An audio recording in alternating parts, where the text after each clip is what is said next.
Hello, and welcome to another episode of Bored and Annoyed. I'm Jackson. And I am home at the movies. And this week we have a couple movies to talk about, including Tommy Wiseau's latest movie, Bestfriends Volume 2. Oh, what a funny story, Jackson. Bored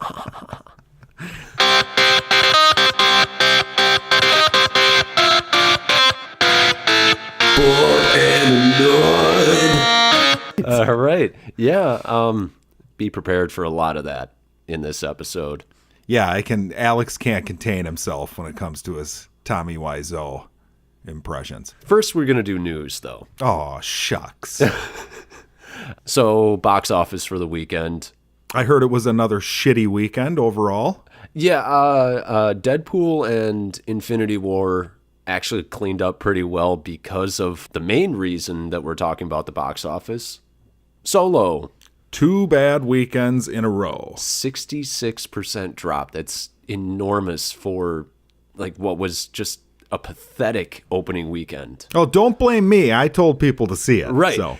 Well, and that's what's got me thinking is the word of mouth must not be very good on this, because you don't open that small and then stay small and have a huge drop. Right. You know?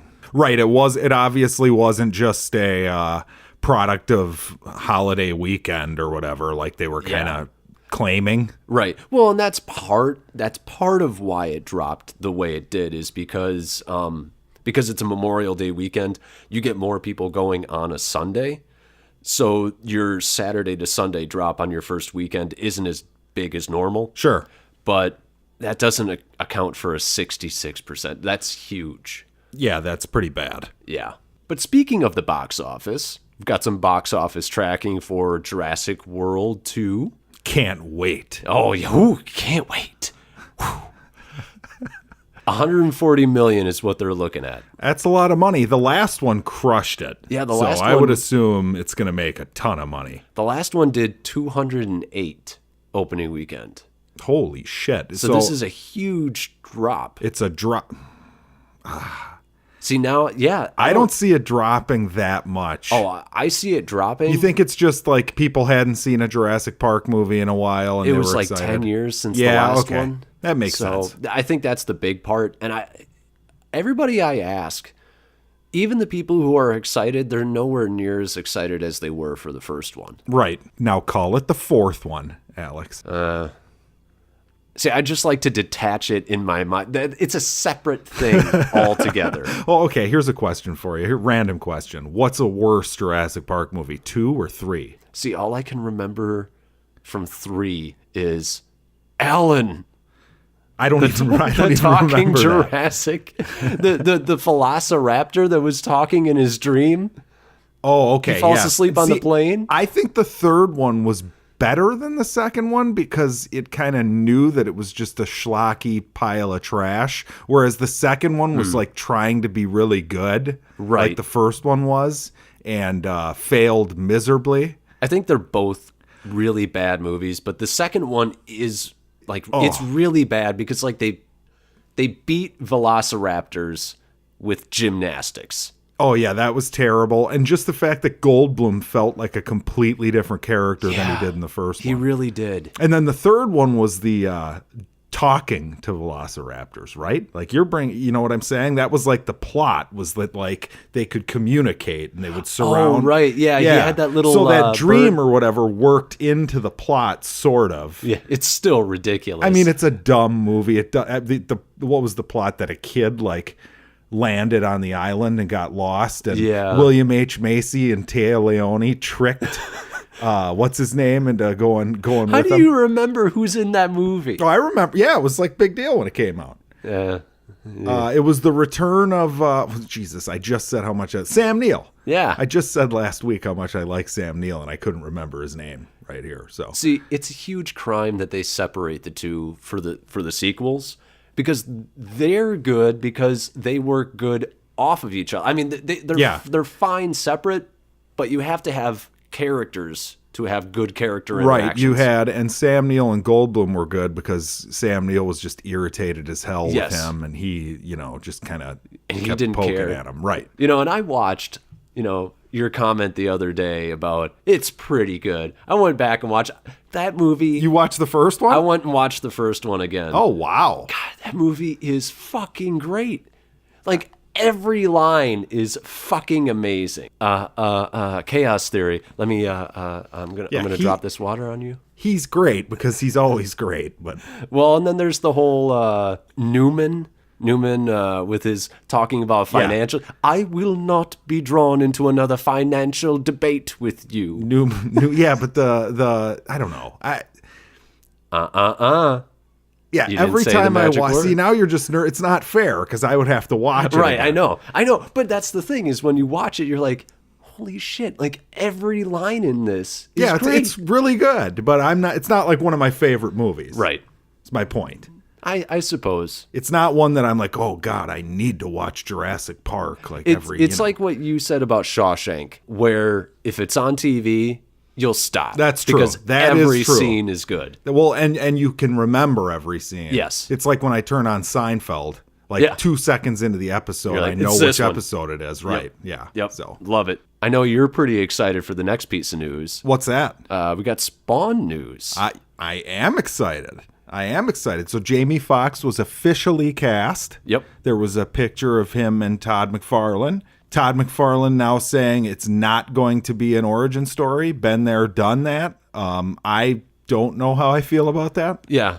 I mean, I'd like to see like Soldier Al Simmons. I'm going to nerd out here a bit, so just zone out if you don't care or know anything about Spawn. But basically, I would like to see like Soldier Al Simmons killed by Chapel and all that stuff. So I don't know if they'll do flashbacks. I would assume you have to do something. Do you think it's one of those things where you kind of do like a Christopher Nolan, you don't do a straight origin movie, you kind of jump around in time? Well, Batman Begins was an origin movie. Yeah, but you know what I mean, though. It's not a straight from A to B. That's true. I don't know. I think you could probably even do like a opening credits sequence and just do it there. Right. Like Isle of Dogs opening.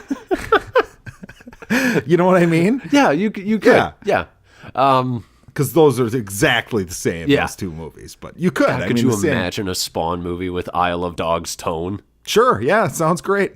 Yeah, him just pleasantly, him killing people with no emotion and nobody having any emotion, and I'm the Hellspawn. Yeah, I'm going to kill you now. But yeah, I'm excited. I don't know about Todd McFarlane as a director either. I heard that he had taken this to a few studios who said like, hey, we could dump a lot of money into this. Yeah, but he kind of said no.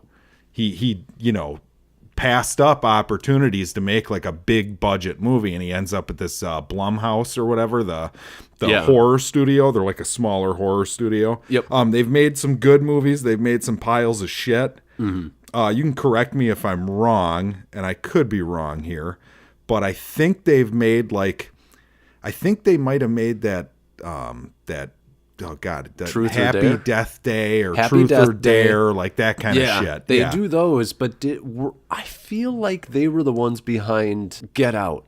Was that them? Yes, I think that might have been them. So they're I think they just kind of take small budget, horror shit. Well, honestly, they're smart from a business angle because these horror movies, even if they suck, they still make money. Oh yeah, I've got a buddy who just calls them cash grabs, says it's just the cash grab genre, which it kind of is. Yeah, well, I mean, they cost like $10 million or less, and they make 30, 40 million in the U.S. But yeah, so a few that they've made, Get Out, Split was them. Okay, see, I thought it was them. Insidious, The Visit. So Shyamalan's taking his movies to them now. Mm-hmm. I mean, I don't know about that new one.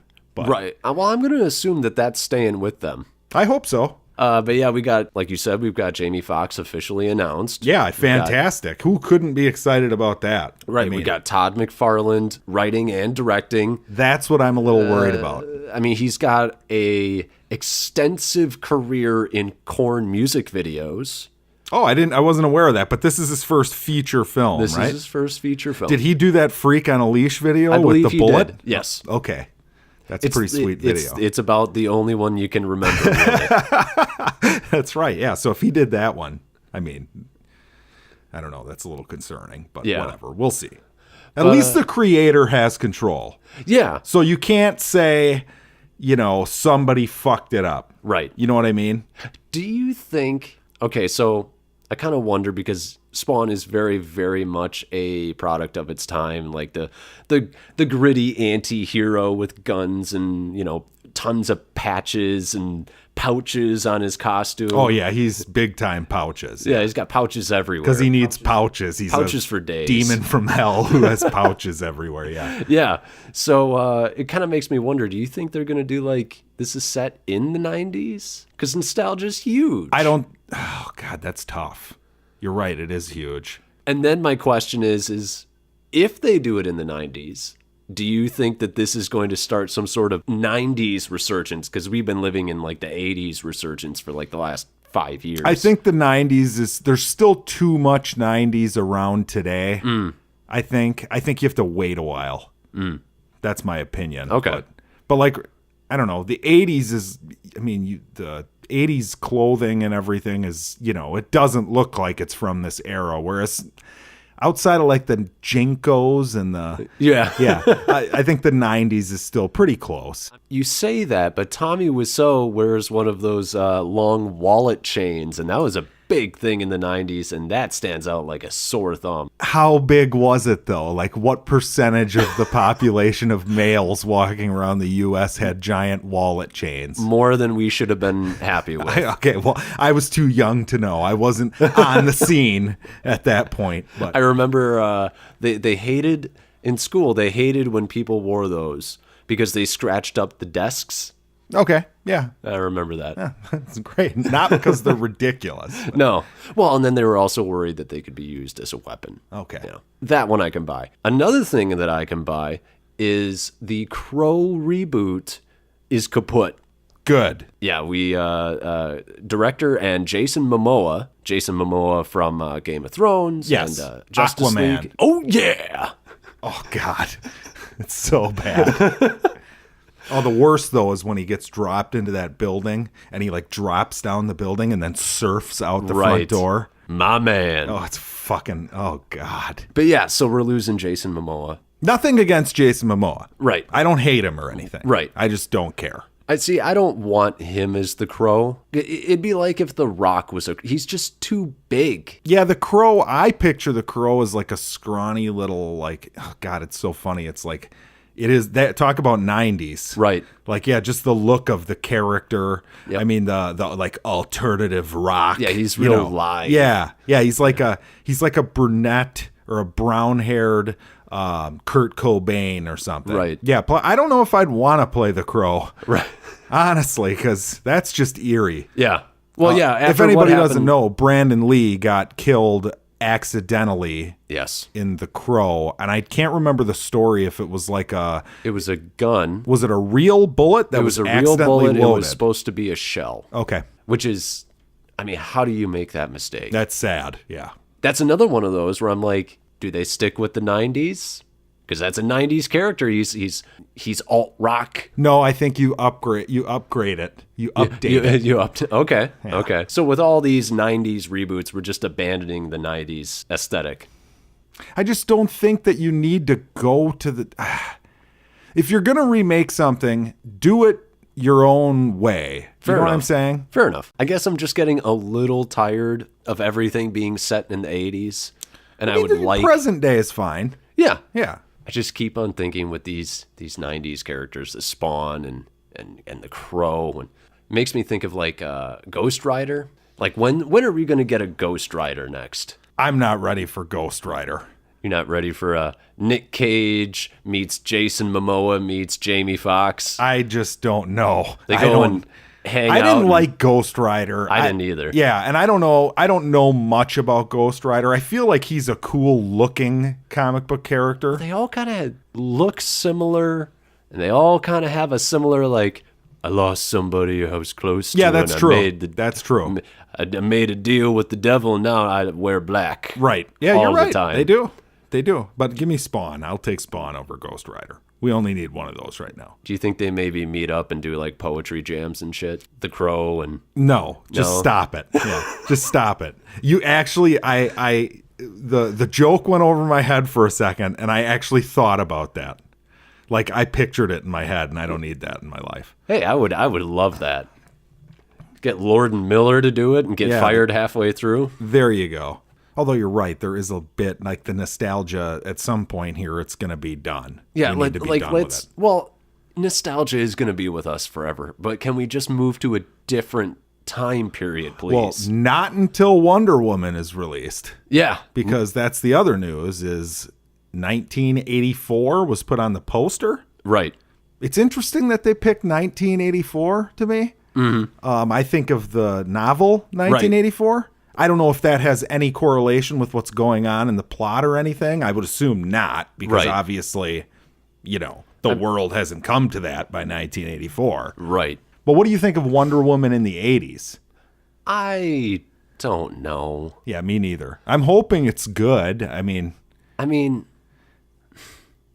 see, you loved the first one. I did. I love the first one. And I'm fine with the first one. I don't know what they're going to do in the 80s that hasn't already been done and better in this current era. You know what I mean? You could be right. Well, the other thing that's annoying about it is, like, I want to just pretend like Justice League and shit didn't exist. Right. But I was under the impression that the character's, like, not been doing shit. Right. And you can't have, like, a romance in it because she's still clearly attached to Chris Pine or whatever. Right. In the future, in Justice League. So she can't have a love interest, which is fine. Or better would be just pretend those didn't happen and just do whatever you want to do. Or they could do like the ridiculous thing, which is from the comics. Steve Trevor, or whatever his name is, he has a grandson or something like that. Grand nephew, I don't know. Okay. And he looks exactly like Steve, and that's like the whole thing. So they could just bring Chris Pine back, and he's a different dude. Now, I get it. Different mediums doesn't always work. It'd be ridiculous. But it's Wonder Woman. Just be ridiculous. I would be... I mean, it's not going to happen. I know. But I would be okay with it just because of how good those two were in that movie. Mm-hmm. Because I thought he was... like, their relationship was the best part of the movie to me. I thought they were really good as far as like a superhero romance that you usually don't give a shit about. I mean, they had good chemistry. I remember there was a scene at the beginning where they were on the boat leaving. Yes. And she's like, hey, come sleep with me or whatever. And he's all kind of like, oh shit, like I'm shy about this. This isn't how this is supposed to work, trying to be a good guy or whatever. Yep. That kind of shit was clever, and it was played very well by him. Yeah. He probably gave the best performance in the movie. Oh, I don't think that's even questionable. Yeah, so. I mean, Gal Gadot she's not exactly great. Yeah, she's fine, though. She's likable. Yeah. Yeah. Speaking of Lord and Miller, you got the Lego Movie 2 trailer. That looked cool. It's got that whole Mad Max vibe. Yeah. I don't know. I mean, it looks all right. I don't really know what to... I don't know what to expect from this. I would expect it to be really good because the first one was so good. Right. And it's not one that I feel like is easy to just like screw up. You know what I mean? Yeah, like it's just random, stupid, crazy shit happening. I mean, the first one was just chaos. Well, I think the reason I like the first one so much is that they did the whole Will Ferrell, father and son playing thing. Oh, God, that was good, that ending. That was really good. Yeah. So I kind of wonder, like, how are you going to incorporate that into the Lego world? Well, see, I would argue that it was good even before you figured that out at the end. Yes. So for me, though, that added an extra layer, and I'm sort of looking at this trailer and I'm like, but how are you going to be able to fit that in with the ending that you gave me? Like, I'll be interested to watch and see how they try and pull that off. Yeah, I'm not worried about it. It's just Legos. Come on, Alex, get a grip. I mean, I just want. You don't want them to fuck up the lore. I just want a good Lego movie. Series. Yeah, I just want a good movie. Just believe that they'll do it. They'll make a good movie. I say, I don't know if Lord and Miller are actually coming back. I don't either. I don't know anything about this. I just saw the trailer and I thought it looked entertaining. Yeah, it looks fine. Agreed. Another trailer. This one you're gonna love. Bumblebee. The Transformers are back, baby. 80s are back. It looks terrible. It looks beyond off. I mean, through my love of the old Transformers, never been a character I gave a shit about. Don't you love how he's just starting with the damaged voice box? Because that's his thing. Yeah, they've screwed that up too. I mean, after I give you shit about the whole lore thing, I'm about to say one thing that's irritated me is I think there's been a couple times in the series where, like, I don't know if you remember this, but at the end of the first movie, he gets his voice back. Fixed. Yep. And then they act like they haven't heard his voice since Cybertron or whatever. Yep. It's like, no, it was fixed. Yeah. Yeah. So they can go fuck themselves. They messed with your precious lore. They did. That's right. Yeah. It's not real lore in those movies. No. But yeah, I mean, you got John Cena. You got some girl that I've never seen before. Set in the 80s. But wait a minute. What the girl from she's a singer now. She was in The Edge of 17. She was in the Pitch Perfect movies. Okay. Yeah. She was in what's Ender's Game. Yeah, I think she's good. Didn't see Ender's Game. She's good. I like her. The Edge of 17, if you haven't seen that, that's on my go-to list. That's a good one. Yeah, that was Woody Harrelson, right? Yeah, he was like the teacher. Yes. Yeah, that's a good one. Yeah, I actually heard that was good. I would recommend another that one that fell through the cracks. I think the thing that I love the most about the trailer, and it's supposed to be indicative of we're a fun family movie. Oh, they say that you could use music to talk. Oh, look at that. She's foreshadowing how he's going to talk in the future. And then she puts a cassette in the cassette player, and it's the Rick Roll. Yes. And then he shoots it out, and if she didn't duck, that's easily given her a black eye. Sure, and that would make for a funnier scene. It just changes the mood. Like, who did that to you? Did your father do that? Oh yeah, no. It's just my new robot friend. It looks bad. Yeah, terrible. It's just Earth to Echo with John Cena. Right. But that kind of covers all the news, basically. Right. Well, it doesn't cover all the news. There's a shit ton of news, but yeah, we don't have to. Oh, I do want to real quick say, did you see that Addams Family portrait thing? Like the cartoon Addams Family's coming out? Yeah, I saw Oscar Isaac is going to be in it. Yeah, there's a few people in it. Charlize Theron. Yes. And yeah, so that looks kind of, I mean, just the look of the characters, I thought they nailed. Yeah, so yeah, it's got a very Tim Burton-y kind of feel to it, yeah, which is good. I mean, it'll be interesting to see a trailer for that one. Yeah. But I think it's about time. I will accept an Addams Family movie. God, it's the day of nostalgia. They're trying to bring the 90s back. It's coming, man. Yeah. Spawn set in the 90s. Oh, hey, it might be. You could be right. Trench coats and pouches. Backstreet Boys. Ooh, there you go. Pouches. Yeah. Yeah. All right. Well, bring it on. Yeah, let's do it. So one more thing before we get into the reviews. Okay. The series finale of The Americans was last week. Right. And I think it solidified itself as a masterpiece in television history. Really? Yes. One of the best finales I have ever seen. Wow. Yes. So, spoilers, you want to go into that? I won't go into spoilers, but what I'll say is watching the series, you kind of assumed, I mean, your main characters are Russian spies. You assumed things weren't going to work out well for them. Okay. And it didn't. So I guess that's a spoiler, but you already knew that if you watched the show, in my opinion. Right. It didn't, but it did that in a way that you weren't expecting. All the loose ends were tied up. Okay. Aside from a couple that they kind of, they were kind of things where it's like, oh, but it doesn't really matter if you know this. It's almost more creative if you don't. Okay. But yeah, Kerry Russell and, oh God, what's his name? The guy who, her real life, either fiance or husband or whatever is the guy in the show. Oh, okay. And they're both, I mean, fantastic.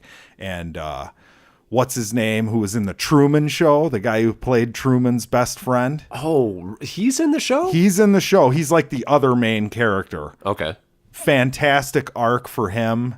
Like, all the arcs came to a perfect ending in my view. So I thought it was fantastic. I would highly recommend, if you've never seen it, now that it's all out there, it's perfect time to watch it. How many I think seasons? I'm going to rewatch it. How many seasons? I think 7. So 70 episodes. So it's in syndication now. It's making bank. It's in, yeah. I've never seen it on anything, but I would assume you could stream it on FX now or whatever. Right. Well, they kind of got the what is it, like the 100 episode rule? You get to 100 episodes, you get syndicated. You'd start your show becomes profitable at that point. Sure. So they technically didn't get there. Well, I do know in the last 10 years they lowered it to like 88. Right, because every show doesn't have 25 episodes a season. Exactly. Right. Yeah. But I thought it was great. I couldn't have been more pleased. I was nervous. Nice. Like I was legitimately nervous. Like really? I went into the last season like excited because and you know how that is. You know it's ending. Yeah. And it's kind of sad. Each episode you watch, it's like there's this feeling of dread that it's going to be. Well, the pressure is on. Right? Because you're like, this has to matter. Otherwise, all those other seasons. And it was clearly well thought out. Everybody gave great performances. It could not have ended better, in my opinion. Kind of reminds me, another show slowly, I think it's going to die a slow death. You've got The Walking Dead. The main guy is leaving. Andrew Lincoln, yeah. Yeah. Good for him. Yeah, I feel good really, for him. Yeah, get out. You should have got out a long time ago. Yeah, good for him. Now they're going to give what's-his-name $20 million to stay. Yeah, Boondock Saints guy. Yeah.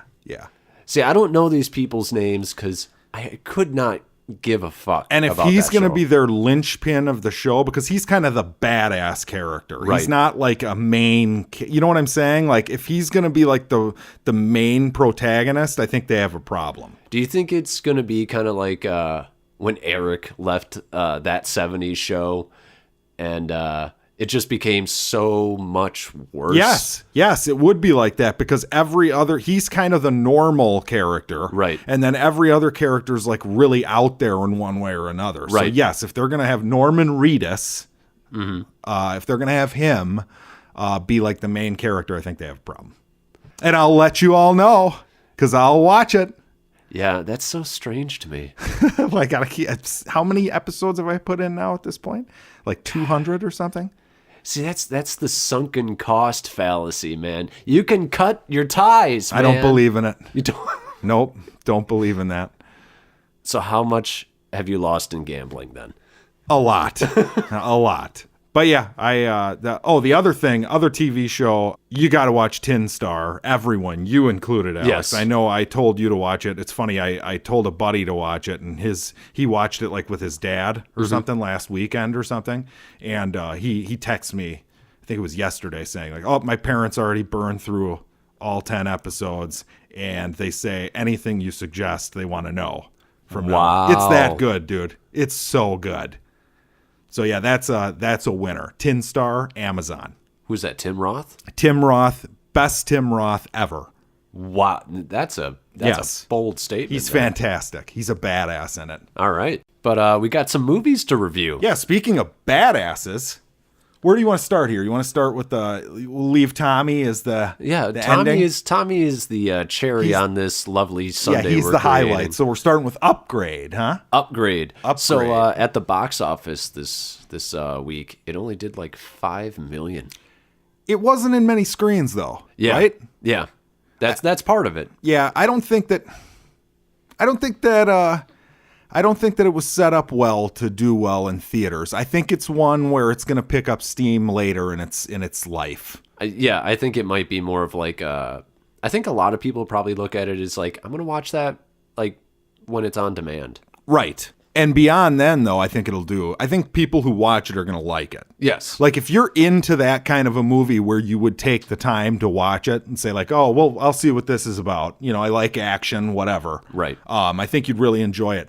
I think it's funny because fans of both cerebral sci-fi, like thoughtful shit, and fans of like schlocky action, I feel like it toes that line perfectly where it's going to be good to either side of that coin. Right. You know? We're going to get suggestions out of the way right away. I suggest it because I want people to go and see this. I want it to do well at the box office. Right. I mean, you got to send a signal to Hollywood. Like you can't keep on doing, all the different crappy kind of movies. This needs to be supported. Yeah, you know? I would agree. It feels to me like I was sad about Annihilation not getting what it deserved. Exactly. And this is not a movie like Annihilation, really. No, I mean, it's sci-fi, and it has some things to say. It's nowhere near as cerebral as Annihilation. Right. Though. But it's, again, it's one of those things where it's like, God damn, wouldn't you just love for a movie like this to come out and just, oh my God, it explodes onto the scene. Right. You know, but people just don't take the time for that shit. They want to see their sequels and their remakes. And, you know, I think that might be the smartest thing about whoever created this movie. I'm pretty sure it has an extremely low budget. Yeah. And I think that they're starting to realize now, you know, we can't spend a ton of money on original shit, which is sad, but at least, you know, like it doesn't need to make, you know, hundreds of millions of dollars to be considered successful. Right. So. They kept things, it kind of reminds me of like John Wick. They kind of kept things in very sort of small, sort of dirty areas where it is set in the future, but you can't tell that it's set in the future because it's a grimy bar or it's a ghetto neighborhood. Yeah, it almost feels like an alternate present. Right. Where like the little techno gadgets have gone a little bit beyond where we're at. Yeah. You know, like I feel like it's a logical extension of like 15, 20 years in the future, which, I mean, and even you look at like how things have changed from the year 2000 to 2018. Right. Fashion hasn't changed that dramatically. Stuff hasn't, there are changes, but I mean, it doesn't feel as dramatic as, you know. Right. As though, like, you know, you look at the 60s and how they represented the future. It's nothing like that. Yeah, it's not like Blade Runner. Funny enough, I was actually thinking that you do some stylistic changes as far as like how the city looks, and this actually could fit within the Blade Runner universe. No, sure, it has the look, like the dark kind of look of Blade Runner, but it's not like flying cars everywhere. But the by the way, the budget for this, Wikipedia says, was only $3 to $5 million. Oh, good. And it made $5 million. Okay. So even without the foreign markets, it's probably going to break even. Right. And that's just interesting to me. Isn't it crazy? Like, okay, I'm trying to think of effects in this. There were some wide shots of cities. And there were like the drones. Automatic cars and the drones and shit. But like, look what you can do for that much money. Yeah. Make a perfectly entertaining, better than most, I would say, sci-fi movie. Yeah. I don't think it was tremendously thoughtful, but given what I thought I was going to get, it was a whole lot more thoughtful than I thought it was going to be. I would agree. Now, I'll use that to segue into the plot because people might not even know what we're talking about. Right. So Upgrade is a sci-fi action movie. I believe the director co-wrote the original Saw. He's a horror guy. Yeah. He's directed a couple, small budget Blumhouse horror movies. He also wrote this one too. Okay, so he wrote and directed this. Yes. But yeah, anyways, it's about a guy who he's like a mechanic. You know, he's your analog character. He believes in things, a digital world. Right. So he believes in things that you can see and, you know, control yourself, all that sort of shit. He's a mechanic, works from home. His wife works for a tech company. Yep. She's the opposite. She, uses her automatic car to get to work. It ends up, tragedy strikes. There's an accident. Some bad guys come and rip them out of the car that has crashed. And they kill her and leave him a quadriplegic. And basically from there, he's offered a solution to be a test subject for this computer chip that can help him move his limbs. And it ends up this computer chip talks to him in his head as he can move his limbs. And he's not a fighter, but he can give control of his body over to this. It's called STEM.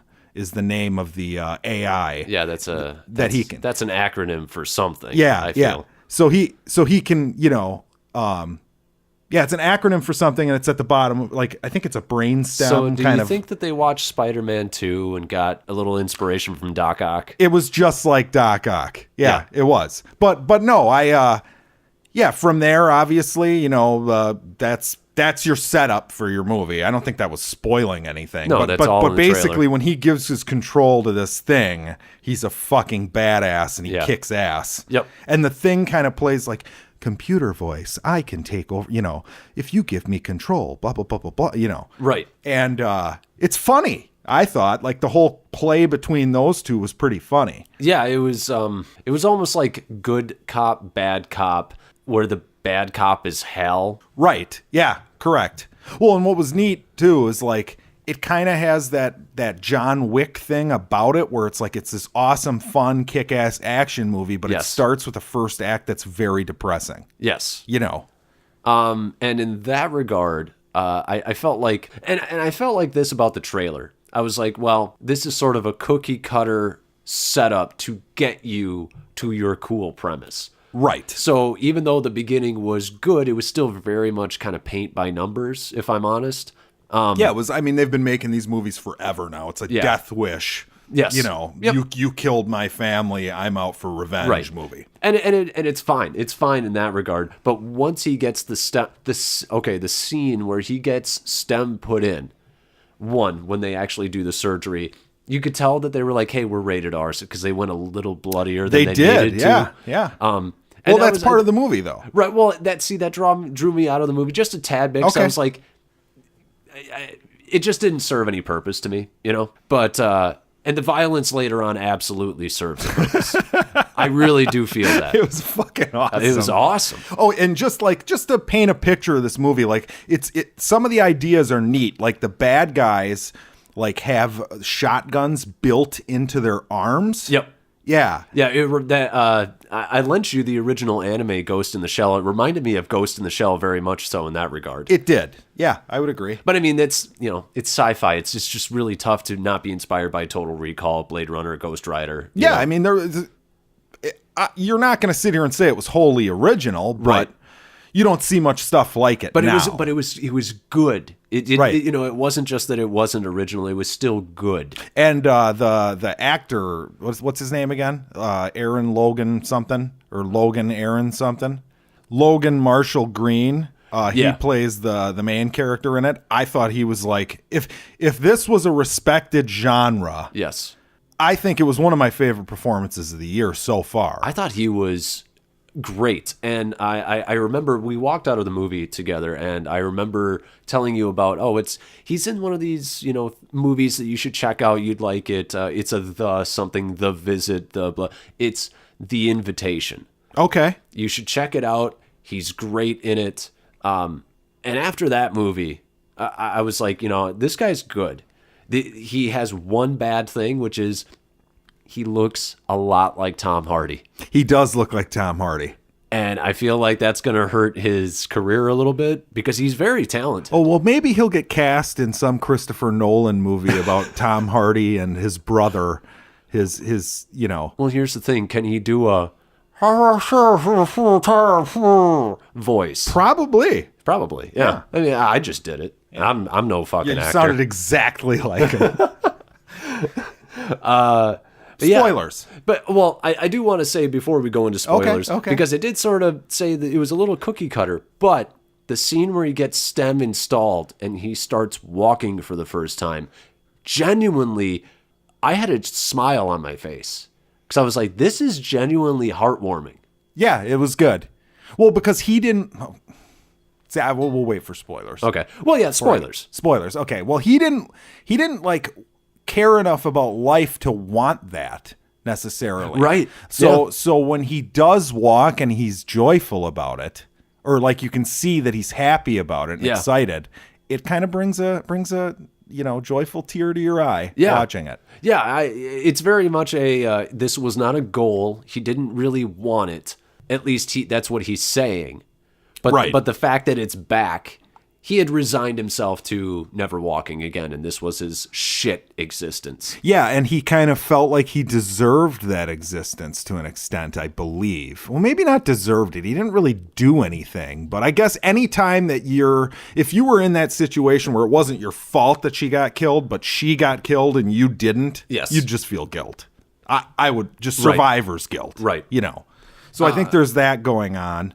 You've got the twist at the end with who's really behind it. It's amazing. Now, they do a little switcheroo on you.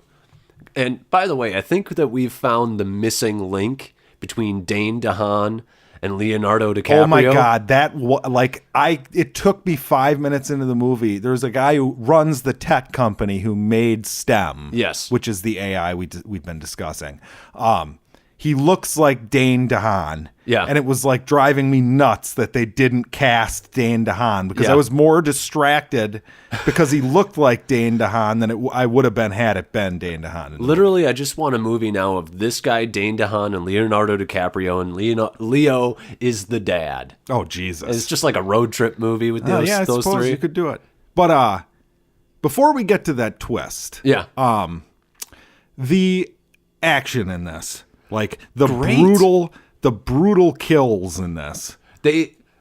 Brutal, and it's thematically relevant because of the twist later on. So the violence isn't just for violence sake. But I love the fact that they incorporated the camera into the action in a way that has never been done. That's where I was going with this. So that was one thing I noticed is like when STEM takes over the main character's body, the camera almost like comes to like comes to life. Like, and it goes from like kind of a shaky camish handheld feel to something really smooth. Like, I don't know how they did it. You know what it reminds me of is you know those that shitty shot in Rampage where the Rock's jumping down. The what do we call that? What's that thing called? It's like a body cam. Yeah, basically. like a body cam, right? It kind of GoPro. Yeah, it's like a GoPro that's attached to like on sort of like a rig. Sure. It kind of reminds me of that, but you can't see the rig and you're back like 15 feet from the actors. Yeah, it was interesting. No, but it moves so smooth though. Yes. It was really bizarre, and it was neat how they had the sound effects and stuff. I'd say the cinematography in this overall was excellent. Right. I felt like,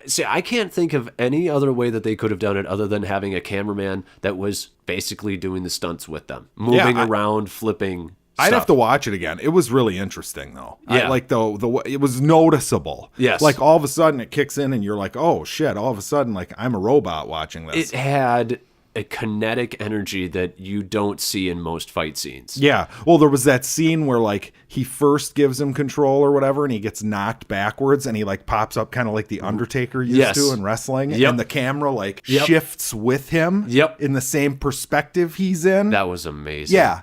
Yeah. And the kills. The kills were brutal. Yeah. And they were awesome. So you find out how Joker got his scar. They would have gone a little farther through his head in one of the kills. There's one kill where a fucking head gets blown clean off. I can't remember seeing a headshot like that. Yeah. And that was so cool because it was like you were saying earlier, it was one of those wrist guns that blew his head off. Amazing. So he blows the dude's head off with his own wrist gun. That shit was awesome. Yeah. It was totally like violent, ultra violent nerd porn. Yeah, that like people who like that kind of bloody violence shit, which I consider myself one of them. Right. I enjoyed it. Heavily enjoyed it. It tickles that 13-year-old part of your brain where you're like, oh, it's so cool. He blew up his brain. Yeah. There isn't a whole lot of there's not a ton of art there, but it's just so cool. Well, it's funny because visceral. People have been comparing this to a Hardcore Henry. That one too was very violent. It had a lot of bloody, it was a gamer movie. The whole movie was from a first-person perspective. Right. And that one, it just didn't work as well because you need to have something along with the violence that you're attached to. Right. And this one did. Like, it had a real story, I thought. Yep. A really likable main character. Yep. Good performance by the main character. Yep. I would say decent performances by everyone, but really he was the only one who mattered. Yeah. Right? I mean... I feel like he was probably the only one who actually stood out. I mean, maybe the Dane DeHaan look-alike. Yeah, it's that maybe, other dude's movie though. Yes, yeah. You know what I mean? It's totally his vehicle. Oh, absolutely.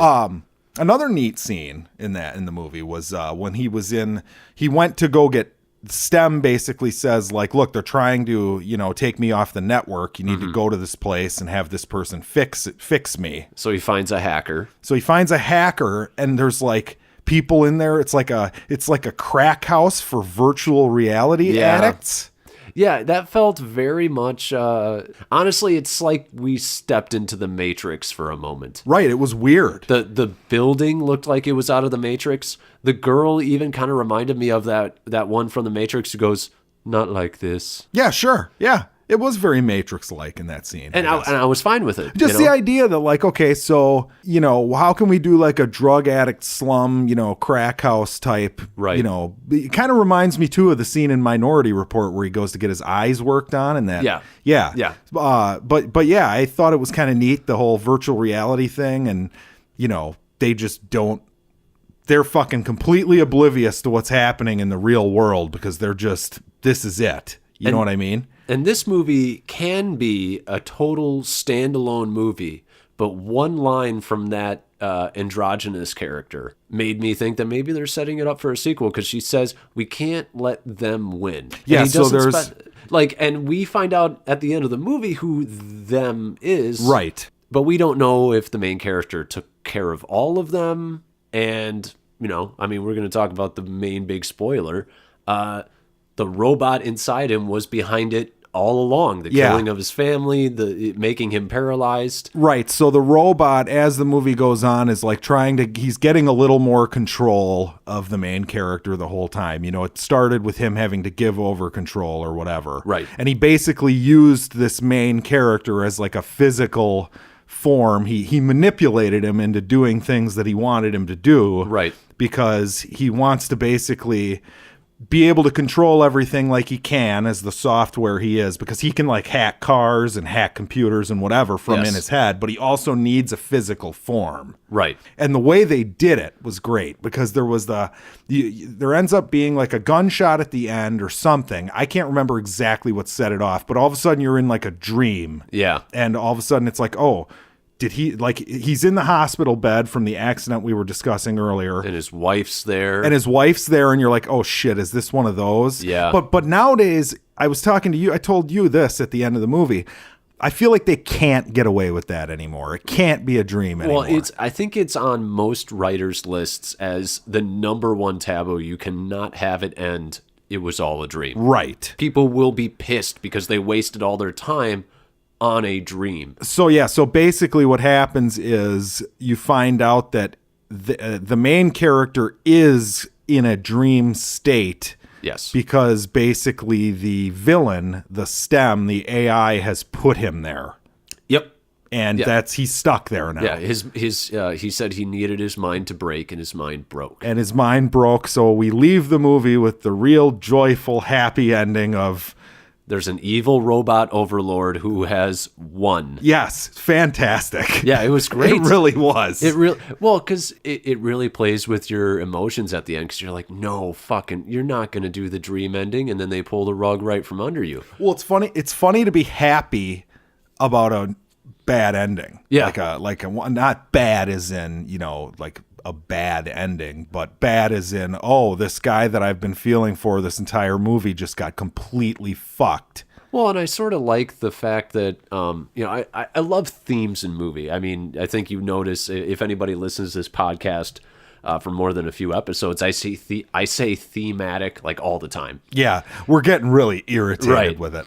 But it does fit sort of with the theme of the movie. Because they make him, like you said, he's the analog character in a digital world. He doesn't have any of these digital upgrades. He doesn't let his car drive itself. Correct. And it's sort of the idea that, yeah, you can stick your head in the sand with all these things that are making you uncomfortable, all these, your technophobia or whatever you want to call it. But that you can't run away from the future and you can't run away from this. This is where society is going. It's true. And I think that's really great that it's not... The technophobe saves us all from the techno future. Yeah, no, it was great. It's a fun way of subverting expectations because as like dark and, I mean, I don't want to say it was a dark and dour movie because it's a lot of fun. Because there is at one point he says, you didn't count on the fact I'm a fucking ninja. Yeah, I am not a ninja. I am not a ninja. Like, yeah, it's good. Yeah. It's really good. It was a lot of fun. I will say, okay, so that interrogation scene in the bathroom where he sort of looks at the dude's face and he's like, oh, God, Stem, what did you do? Didn't look anywhere near as bad as I thought it would. Well, it didn't look as bad as the dude who had his fucking mouth slit open. Yeah, so, but no, that's another thing, another little touch to the character. Mm-hmm. I loved how there was almost like there was a switcheroo going on between like the facial expressions and the way the character was acting, because like when he's not giving it to Stem, he's just like kind of normal, whatever. But when he gives his control to Stem, he's disgusted with everything he's doing. Well, and even like Stem, when Stem walks him, he walks differently when Stem's in charge. And the camera does that thing we were talking about. Oh, it's fucking awesome. Well, but yeah, the facial expressions when he's like, like cutting people up and shit. Like when he stabs the dude in the kitchen, and he's like, "Oh God!" And he's like, "That was amazing." And it sort of made you realize like how good of an actor he really is. Oh yeah, he sold it. It was great. Yeah, like when he kicks and it's in the trailer. I mean, I love this bit, though. It's just when he kicks the dude's ass and he's just like, stay down, man. Yeah, right. Yes. He is completely not in this, but his, I mean, he's kicking his ass with all the gusto you could ever imagine as far as like an ass kicking is concerned. Yeah. But his face is just like, oh, no, yuck. Like he wants to puke because it's so gross. I will say, I guess if I'm going to be nitpicky, which that's me. Yes. Yeah, we know. The car chase in the movie, later on in the movie, was just fine. Like, as far as... not memorable. It was not memorable. No. I mean, I don't know if that's really much of a negative, but it was kind of like when we were in these awesome hand-to-hand combat scenes, I'm like, man, it would have been really cool if you guys had figured out a way to sort of engage your car chase scene with sort of a similar sort of cinematography. Yeah, a neat thing happens in that scene, but overall the scene isn't very good. No. But I mean, it's still a lot of fun. Yeah, and even though it's not a well-framed scene, you're still on the edge of your seat just because you care about this main character. Yeah. Well, and it's one of those things too you've created where the main character is kind of a victim of circumstance, and the cop who's chasing him is just doing the right thing. So you have two characters. You don't have a villain in the scene necessarily. No, well, you do. You do. You don't know it. Yeah. Well, actually, no. At that point, you do, because at that point he's been like.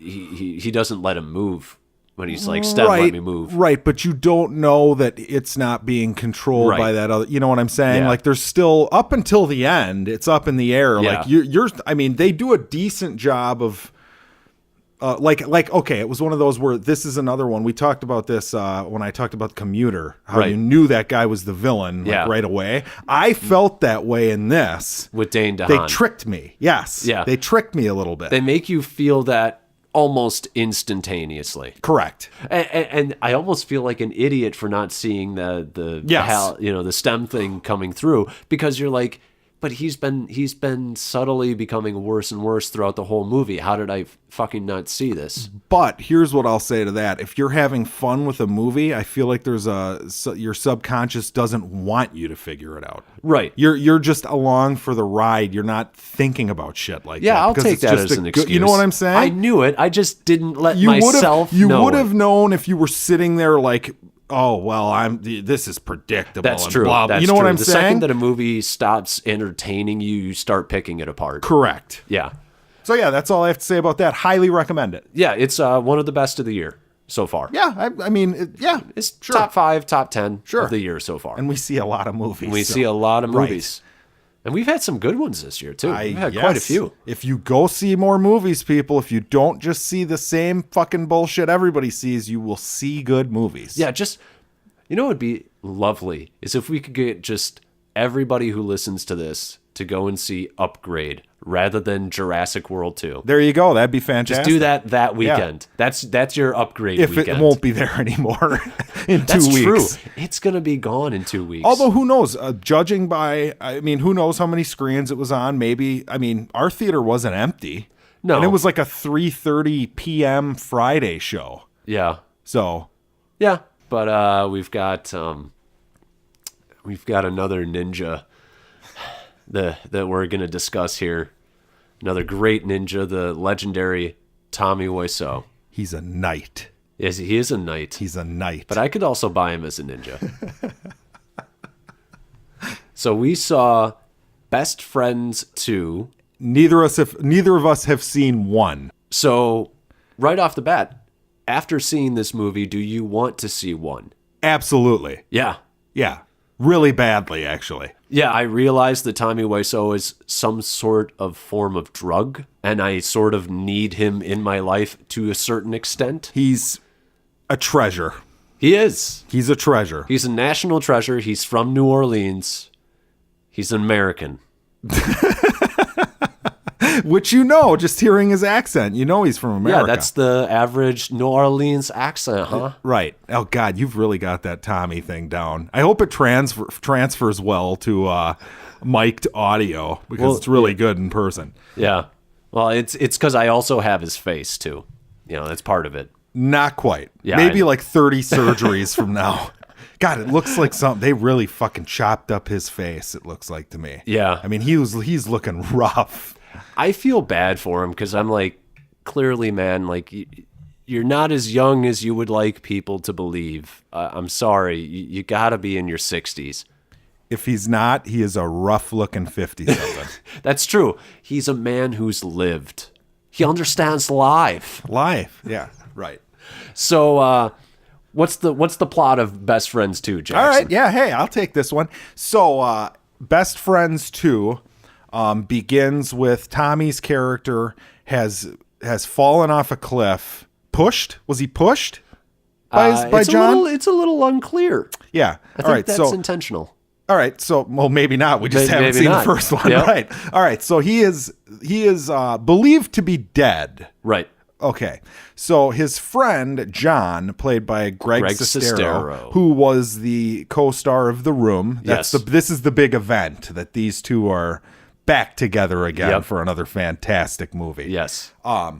He apparently believes there to be money in this ATM machine that the two of them must have either stolen in the first one or Tommy just had it. Yeah, I'm starting to think that Tommy just had it because his character seemed eccentric. I don't think Greg's character would have gone along. Greg's character was the essence of horrible, boring character. Right. I mean, if you've ever... he's worse than Tommy. I was watching this and I was like, see, this is why it's weird, is because The Room. So if nobody's ever seen The Room, it's quite often called the Citizen Kane of bad films. It's so bad, it's good.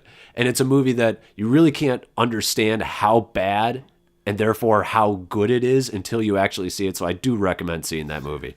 Alex loaned this to me. Yes. And like I sat on it without watching it for like a couple months, and you kept on pinging me like, dude, you watch it yet? You watch it yet? And you were trying. I could tell you, like, because I had heard about it. I didn't know this like history of it, right? That it was like the Citizen Kane of bad movies or anything. I just thought it was like a weird cult movie that people liked. Yeah, you know what I mean? Like a Cube or something, right? You know what I mean? When I put that fucker in, immediately was in shock. Yes. I mean, it is shockingly bad. Yeah. Every single aspect of the film is terrible. And the more you understand about the film, the more you understand how bad it is. Right. So what's interesting about this one is it's terrible. But it's terrible in a different way. It's competent terrible. Almost competent terrible. Not quite. And that's why I brought up The Room, is because Tommy is always, and I do not believe this, Tommy has always insisted that it's a dark comedy. No, it's not. He thought it was like really dramatic. Yes. And, he thought he was making like a Shakespearean tragedy type film. Exactly. Yeah. And it just doesn't come off that way because it's so bad.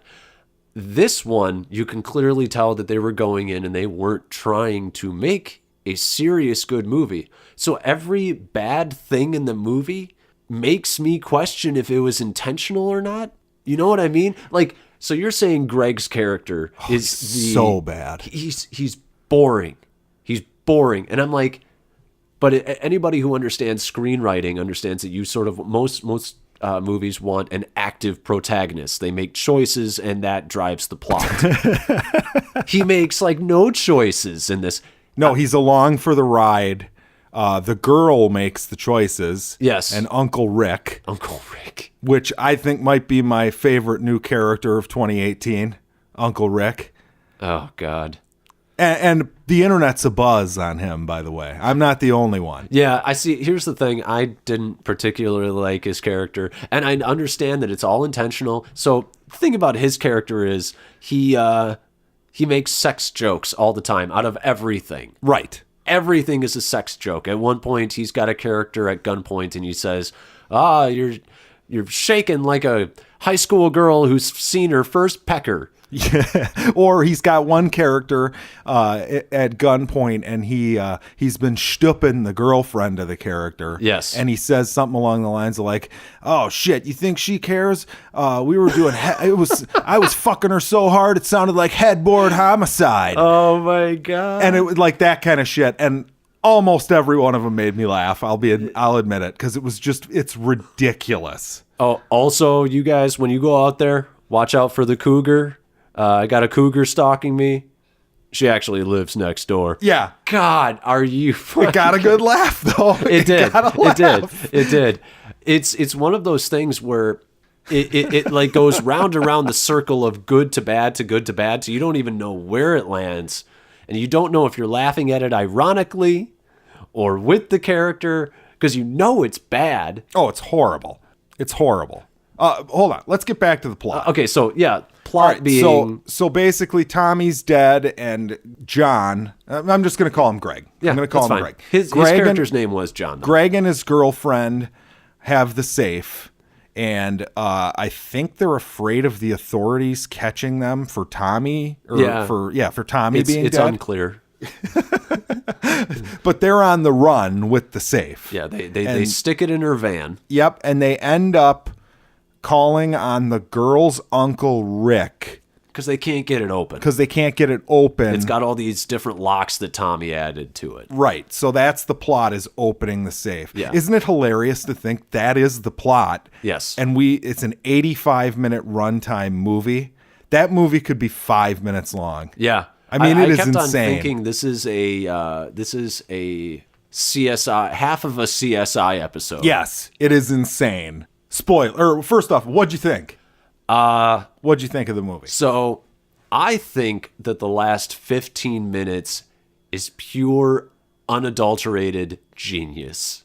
And not real genius. Right? No, actually, I think this is legitimate, so bad it's great. And knowingly so bad it's great, though? Yeah. The decisions that were made in the last 15 minutes of the movie, all of them were intentional. There might have been a few accidents there, but there are so many bad things in there that it was perfection. Sure. The problem is that you have to make it through the first hour and 5-10 minutes of the movie. It's the first movie in the theater that I've dozed off. I'll admit it. I dozed off for probably a few 30-second period of times, maybe. Right. But I mean, it was tough to get through because it is fucking boring. Yeah, because they kind of just keep moving from area to area, and then they have a conversation, and then they move to another area, and they have another dumb conversation. And it's one of those things where you kind of think when you're in film school, it's people sort of, when they're first learning about film, they're like, oh, well, I'll just show him walking to the desk, and then I'll show him getting the thing. And it's a lot of this sort of get to the action. You can use jump cuts. We can understand that by some means he got to the desk. We don't need to see him walk to the desk. Yeah, there's a lot of that needless bullshit. When they stop at a hotel waiting for Uncle Rick to show up. So they stay at this hotel, and it shows them walking by the pool, but nobody's saying anything really. Nobody's really talking. On that scene, the fucking manager of the hotel. Yeah. I mean, just every character is fucking bizarre. And boring. Right. Yeah, he was like a creepy guy. So they show up at this hotel. Yeah. After being pulled over by a cop. Oh, yeah. Oh, my God. That was stupid, too. Yeah. So they use that mysterious sort of looking in your rear view mirror, and you can't, the face is obstructed. It's all silhouetted. And, he takes a long time to get to the car, and they're kind of building this tension. I'm like, oh my God, it's going to be Tommy. And it's just some cop. Yeah.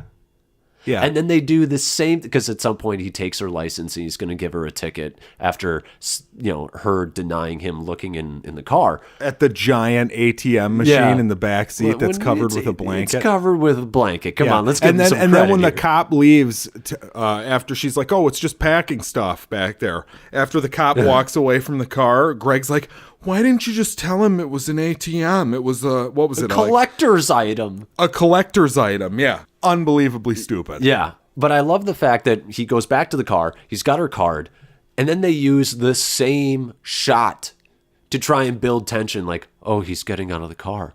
Oh, we can't see his face. Oh, what's he thinking? Yeah. Like we're supposed to feel that, but then that's another one of those things where I'm like, did they do that intentionally because it's stupid? Same reason why they keep on going to the not the windmills, but like the wind machines, the power wind things. That one didn't feel intentional to me. What? The cop one. Okay. The doing it again where we don't know.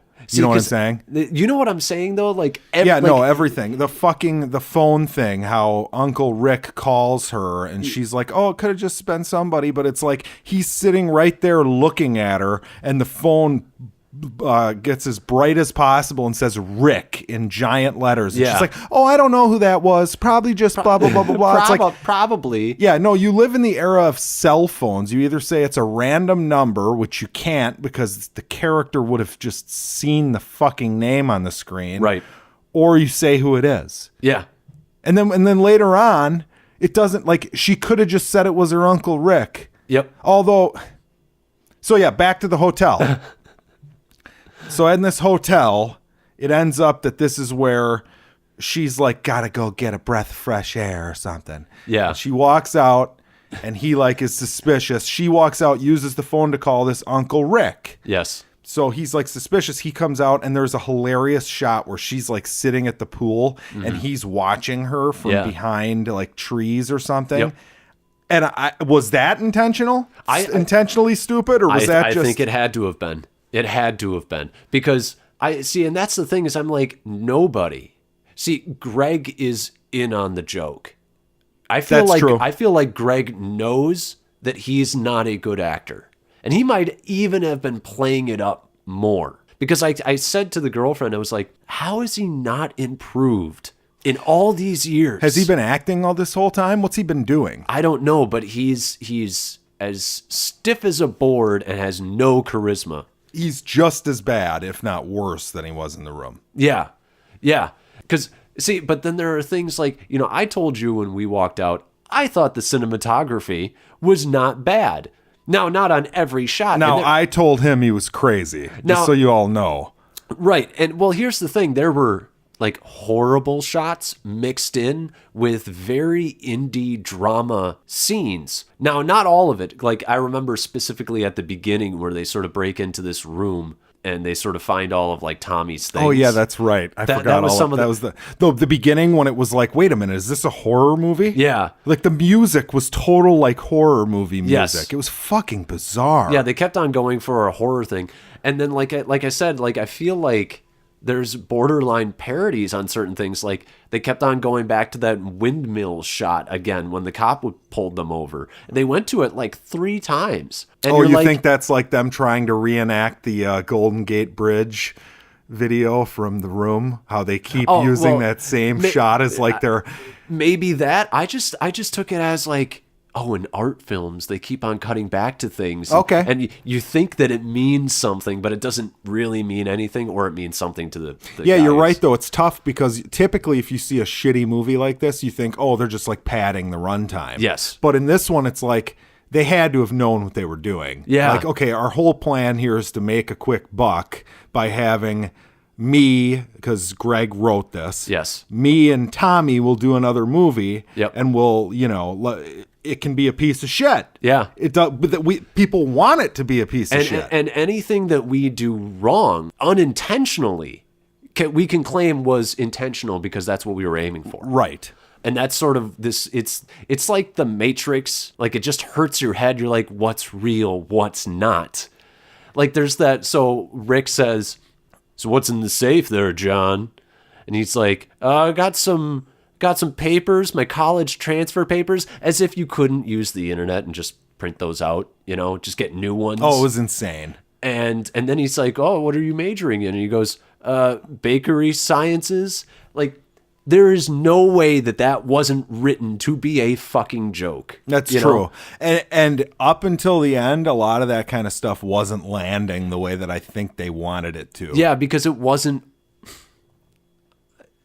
Girlfriend and I had a good half an hour, 40-minute talk about this movie because I'm like, the reason it doesn't work the way that The Room works is because you're trying. Right. And we can feel it. Yes, you're correct. But they clearly got a competent, lighting, set designer. They got a competent, cameraman. They got a competent sound guy. Oh, sound design. Do you notice that footsteps were super loud? Yes, the whole movie, everything was like fucking. It was funny because it's like, it's not a fucking action movie. Right. But it felt like it was like hurting your senses. Yeah, because Greg leaves the hotel room and he's going to check up on his girl because she's going to get some fresh air. And the door's like, yeah, right. And then he starts walking. And you're like, actually, I had the thought though. I was expecting the stock opening door sound. Yeah. And they didn't use that. No. I don't think. They used an off-brand version. So it was just very strange in that regard. Like when he's watching her at the pool, he is lit from underneath. And that's why I'm like, the cinematography was done intentionally. Because that's what makes him look creepy is he's lit from underneath. It's not a normal sort of lighting situation. You know what I mean? But the way the camera moved, everything was just dog shit. Yeah. Everything was just the stylistic dog shit. So let's talk about the ending, because eventually, let's just do a quick little plot recap. So they get to Rick's, find out that Rick and the girl are in on it together. Okay, spoilers. Oh, yeah, sorry. Yeah, I know. It doesn't matter. Find out that they're in on it together. They hire these guys to sort of break into the safe. They don't. These people then turn on all of them, and they're going to kill the girl or rape her or whatever. And they don't because, oh my God, somebody was in the house and he or she shot them. Can we stop for a second? Right. Do you have any idea the Hispanic dude that showed up and grabbed her, yeah, the girlfriend, and said, what was the issue? I have issue? no idea what was going on there. Yep. At first I was like, wait a minute, is she his daughter? Yeah. Is she he even had the line of dialogue. I think he said I know you're in there. I know you're in there. I'll get you out. What the fuck was that? And then he said, your mom took you away 6 years ago. And I'm like, you guys are 5-6 years apart. I had no clue what was going on. Yeah. And that to me was great, because that's what I want. I want just fucking utter nonsense. And then when they get shot. Yeah, they get shot. Oh my God, the slow-mo, Santa Claus, when he got shot. So one of the guys looks like Santa Claus a little bit. That character, too. He was so they call this old guy over because they can't crack the ATM safe or whatever. So they call this old guy over who is the expert. He's the safe expert shit. Yeah. Safe so cracker. He shows up and immediately, worst acting job you've ever seen. Right. Well, besides Greg.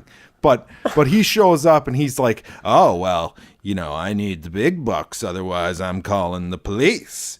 And he turns out to be bad, and he calls his henchman, who's the Hispanic dude who comes and might be trying to rape his daughter. I mean, we don't know what the fuck was happening. We don't know what's going on. But anyways, he gets killed, but the whole way that whole scene played out was hilarious. Yes. Where he's got the acid. Yep. And he's just this fucking old ass dude. No, it makes no sense. He shows up to do a job and open the safe, and immediately he's like, oh, I'm calling the police on you. It's the cops would be like, why are you the guy that they called to do this? Right. He's clearly a criminal. Yeah. Yeah. And of course they cast a 70-year-old man. Yeah. It was just fucking looks hilarious. like he was an aging hipster. There was that line oh, did you travel here on foot? Always on foot. Yeah. Yeah. What? Just little touches like that where it's what the fuck? But you like how the old man gets shot in the chest? He wasn't shot from behind. He was shot in the front. But there was an exit wound Like it protrudes out from his chest so that the blood can drop down his chest. Yes, and I also loved the way like it was shot like not in slow motion, and then the bullet hit him and it kicked into slow motion, and he like had a real dramatic fall, but it was like a split second too late. See, and that's how I know that was intentional as fuck. Yeah, that's the kind of thing where it like had to be. Yeah. I mean, maybe he didn't do it intentionally. Maybe he's just a naturally bad actor and they just realized, wow, he's got a huge delay here. Let's just accentuate it with slow motion. Right. So the ending happens, and during the film, Tommy has been sort of interrogating Greg the whole time, who's been chained up, and they sort of been cutting back and forth to this, where Tommy's wearing an old knight's helmet, sitting in a chair where he's got Greg at gunpoint. Well, he's wearing an old knight's helmet for some of us, but he also plays a mortician who apparently makes masks out of people's skin. Yes, and Tommy and him were best friends in the first film. Yes, but we don't know that, though, because we didn't see it. Right, but they had some sort of falling out, and he fell off the cliff, and now he's in the movie, and you don't know what's going on. Right. When does this scene take place? Right. Yeah. So then Tommy shows back up at the end of the movie. He saves Greg, who's being taken out to the desert because Rick is going to kill him. And Rick is doing the standard, keeps on monologuing to him. And Greg has that great bit where Greg remembers something that Tommy says. He's like, sometimes in life you have to fight back. And then he just starts doing the worst karate. Oh, that was ridiculous. Now, was he trying to do karate, or was he just trying to distract him because he saw Tommy was back there with the gun? See, I didn't see him see Tommy, so I assumed he was literally trying to fight back. That makes it better. Yeah. Yeah. That's why I was laughing. That scene is ridiculous, too. So Tommy ends up shooting this Uncle Rick character. Yeah, you like how Rick is running away. He gets shot in the shoulder, but there's no blood. How about the fact that Rick keeps on trying to kill Greg when he's being shot at by Tommy? It made no sense. And Tommy doing like a waddle up and down with the a rocks. With a big knight's helmet. This takes place in Arizona, by the way. They're in Arizona, so they're in the Arizona desert. It's all rocky and, these rocky outcrops and stuff. And Tommy is running around in a SWAT uniform with a knight's helmet with like this pea shooter of a gun. Like a rifle, like a, like, I don't know, what would you call it? Like a 22 or something? Like your standard little, like, old school looking rifle. Yeah, it looks like what you would expect somebody from the 1920s to have for a gun. Sure. And he's just waddling around. And then there's this shot where he's watching Rick, who's finally about to get him after Tommy's shot him. And he's sort of bouncing up and down behind a rock watching this. And it's just the most amateur looking shit. No filters. The whole part where like the Rick takes him out and is doing the whole monologue thing where it's just like shot, reverse shot, like camera literally looks like something you would have set up in your living room on a tripod to take like a Christmas photo or something. I mean, it is terrible. I was really impressed, literally impressed that they actually had the budget to get like crane shots and stuff.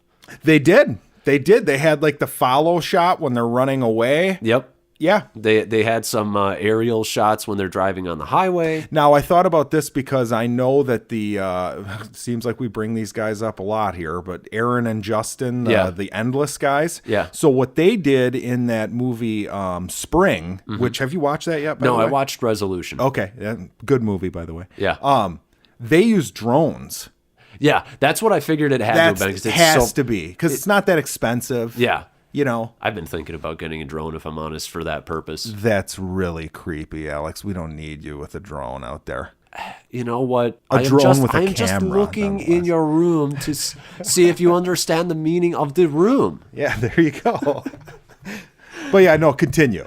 But yeah, I mean, the greatest thing is, Greg doing that karate, and then Tommy saving him, and then Tommy runs away after he saves him from Rick. And they meet in a cave as Greg is trying to get back. And Greg, like, kneels to him or something and does, like, a little... Yeah, it was because he's still handcuffed at the time. Right. It was almost like he was like kneeling to like the badass knight of like the Renaissance era. You know, it was very weird. It was very weird. And then Tommy took a knee in front of Greg. And that was so strange. And then they get back to the house. What a moment for friends. They are best friends.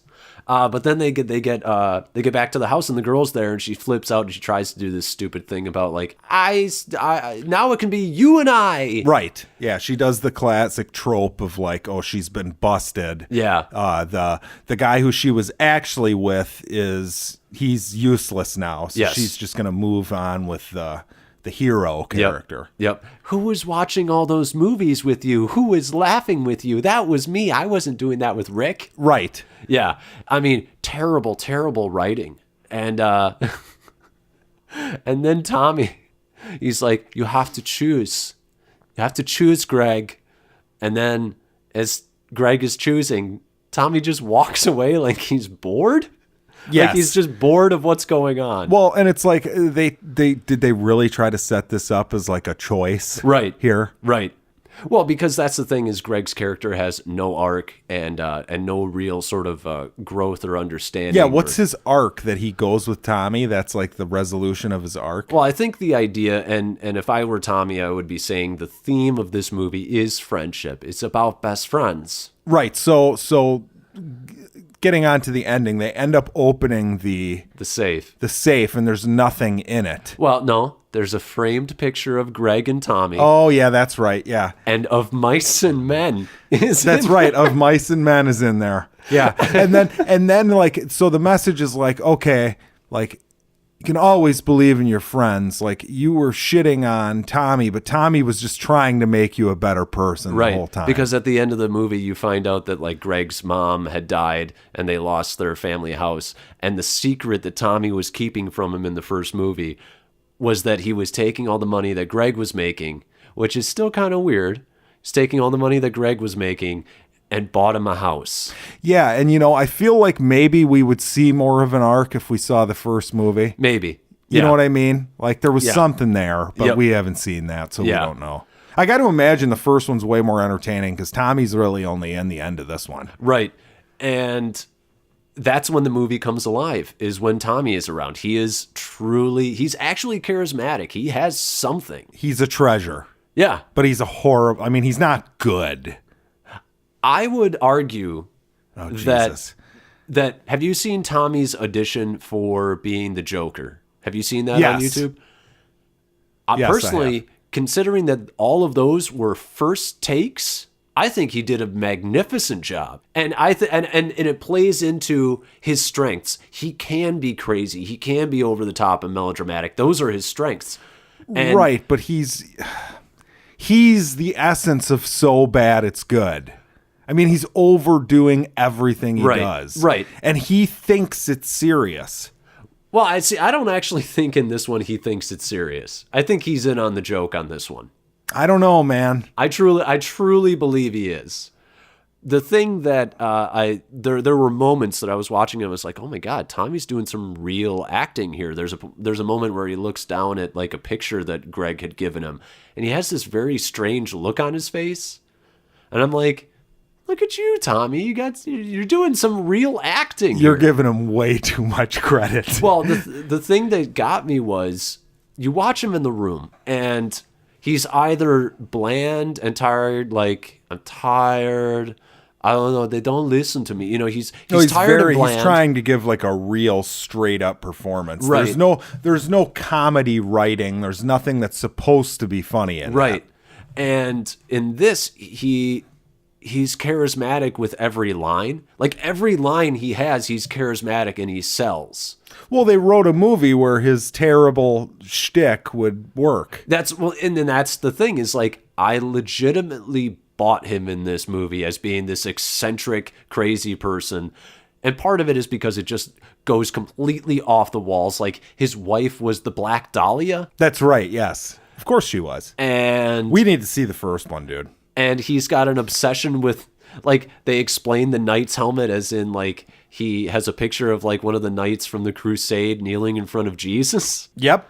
I mean, you can't even remember everything that happens in the end because it's spitting so much at you. I can't remember 90% of the movie. Right. Like I was going into tonight, like going to record this, like worried because I was like, oh shit, I don't remember anything. So I remember a lot. I think my favorite line in the movie is the hotel host, whatever that guy. What is he? Well, as we talked about it, I started to remember stuff. But he's like, you guys have a good night, and then he's walking away and he goes, bitches, yeah, bitches. It just came out of nowhere. Made no sense. They don't even address it. A normal person would be like, the fuck dude? Yeah, fuck you, dude. But they don't address it. Nope. Because they're not real people. And that's why I look at this movie, I'm like, I feel like everything was done intentionally, or at least most of it was done intentionally. Okay. I just don't think it nails it the way The Room does. If it's done completely intentionally, if I'm supposed to find it funny the whole way through in a bad sort of way on purpose, it's a failure. Right. The ending is funny as shit because Tommy shows up. Yep. And it just turns into this wacky, like... That's what the whole movie should have been. I have a feeling the first one's pretty entertaining. Right. But yeah, overall, I would say I would recommend this. You have to see it if you're like a Tommy Wiseau, The Room guy. Right. Absolutely. You know what I mean? I mean, it's worth... I wasn't upset that we went and saw it. Yeah. Well, like I said at the beginning, you have to see the last 15 minutes, but I don't think that punches the same way if you just watch that on a clip on YouTube. You have to suffer through the first hour. Correct. To really sort of be in the mindset to be ready for it. And there's moments that are worth watching in the first hour. Maybe like your average movie fan who doesn't see a ton of movies wouldn't find them as entertaining, right, but like there's moments where you're just like, geez, what the fuck is happening here? There's that part where he's losing his mind in the hotel room and he starts grabbing his head and, yes, like, and you're like, what is going on? Yeah, that's like what I was saying. This is like the typical spot where in a bad movie that wasn't supposed to be bad, you'd be saying, oh, they're trying to pad the runtime because they've only got about 5 minutes of movie here. Yeah. I mean, they really do. Even in this one, there's nothing here. Yeah, everything was very slow. I could not believe, and that's why I think it was done intentionally. It's like a weird long game where it's like we're gonna lull you into just a state of like, this isn't as good as The Room. It's not as entertaining. It's just kind of boring. Then boom, the end happens, and you're like, and maybe you'd be more invested if you've seen the first one. Not to treat these like they're real movies, right?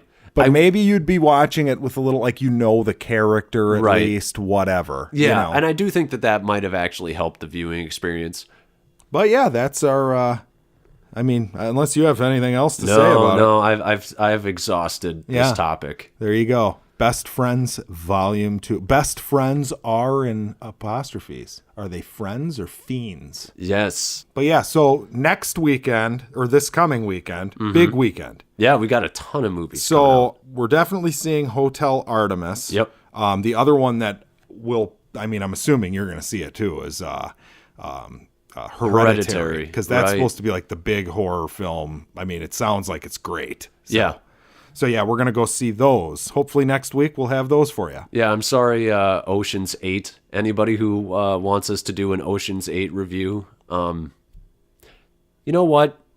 Why don't you guys twiddle or tweet us? Why don't you tweet us if you want us to see Ocean's 8? Yeah, I mean, I don't know how bored I'll be on Sunday, but I know I'm seeing those other two.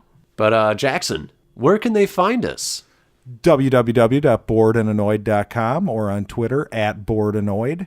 That's without and, by the way. Yeah, because somebody else has that. Yeah, right. We weren't quick enough on the draw on that one. Yeah, so there's those two, and then there's bored_and_annoyed for Instagram, facebook.com/bored-annoyed.